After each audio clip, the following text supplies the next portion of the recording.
Here is a fundamental truth about immigration that the globalist progressives refuse to acknowledge. Cultures clash. They do it all the time throughout history. And when these clashes happen, if somebody up at the top is not listening, or if somebody like the globalist progressives say it's just racism, you have problems because it's not always racism. Globalist progressives want to erase the borders and our national identities. They've been doing it for a very long time. And they refuse to even attempt to understand that average people are okay with their cultural or national identity. They're not ashamed of it. In fact, some people actually like the history of their country. So when a nation like the UK, with its long, proud cultural heritage of traditions, churches, institutions, has a surge in Muslim population, for example, there are going to be some growing pains. Let me tell you this. In my lifetime, we will see King Charles, or whoever is most unfortunate to follow him, taken from office, and it won't be the people, taken from office and beheaded in public. That's what's coming.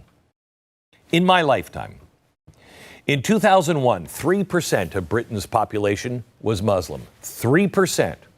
By 2021, that percentage more than doubled. Meanwhile, in the UK's latest census, for the first time ever, less than half the population, 46%, described themselves as Christians. Where's this? Yeah. That's the call to prayer at the East London Mosque, being played outdoors on a PA system. The public broadcast of the call to prayer was first allowed in certain sections of London in 2020. Now, cities all across the UK allow it. Last year, Minneapolis became the first major city to approve the broadcasting of the call to prayer 5 times a day over loudspeakers. Where was that? Minneapolis. Who's the governor of Minnesota? Oh. New York City now allows mosques to broadcast the call to prayer on Fridays. And during the month of Ramadan last year, a small town in Virginia joined the movement. In this town of some 1,100 residents, twice during the month of Ramadan, Adhan is recited on loudspeakers before Friday prayers. A small Muslim congregation purchased this historic building, which was built in 1800s as a church, and converted it into Al-Hussein Mosque 2 years ago.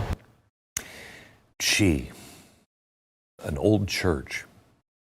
Meanwhile, back in the UK, a 2019 report found that more than 1/3 of the British people believe that Islam is a threat to the British way of life. Of course it is. And of course, the leftist media doesn't see this as a natural human clash of very different cultures.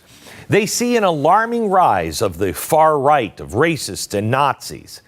Guided by DEI philosophy as the ultimate good, globalist progressive leadership, along with their media partners, seem blind to the problems that come with the fact that 70% of immigrants to Europe last year, 70% were male. You think you have a problem with rape? Nearly 42% of those were ages 18 to 34. It's understandable that people are concerned about an immigration policy where there is a rash of headlines like this one. 26-year-old Muslim man in Bradford, England, assaulted 3 women at a gas station because their clothing and makeup wasn't traditional enough for his liking. Tell me if this ever happened with a Christian, what everybody on the planet would be saying about Christianity. But instead of prison, he got sentenced to rehab, community service, and a fine of £500. In the town of Rotherham, England, a 2014 report detailed a massive sex ring operation run primarily by Pakistani immigrants. Between 1997 and 2013, over 14 1,400 girls, some as young as 11, had been abducted, beaten, raped, and trafficked. According to the local government's independent report, quote, several city council staff described their nervousness about identifying the ethnic origins of the perpetrators for fear of being thought of as racist. Others remembered the clear direction from their managers not to do so. Oh. Okay, so 1,400 girls in this town. They were abducted, they were raped, they were trafficked. 1,400. Some of them as young as 11. Huh. And nobody says anything. Gee, I wonder if those 1,400 parents are out on the streets, maybe a little angry that there seems to be no justice. A Muslim man in Dublin, Ireland, sexually assaulted a woman in a restroom of a bar.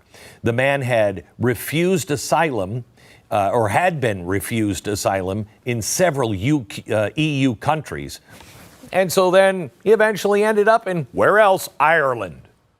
An article for theblaze.com, Irish journalist John McGillen notes that in the city of Galway, near where he grew up, Mohammed recently surpassed Michael and Martin as the most popular name for boys. He writes, and I quote, what's happening in Ireland has become a sobering reminder of the effects of out-of-control immigration and incompetent leadership. A country that was once cohesive and orderly now struggles with overwhelmed services, strained resources, and rising tensions. This is more than a clash of values, it's a collision of civilization. The Ireland of today is unrecognizable to the Ireland of 20 years ago. Let me tell you this. Do you know why Sweden always got along, why it was always utopian, why they could do socialism and it would be all right? Because they all had the same basic background. It was not a diverse society. You know why everybody looked at America and said, wow, they've got problems? Because we were the most diverse society. It is tough, especially in a nation this size, to be diverse. But once we started saying, no, you don't have to agree with our principles, the whole thing fell apart. Why is Europe ahead of us? Because for the first time, they're very, very diverse. And they don't like it.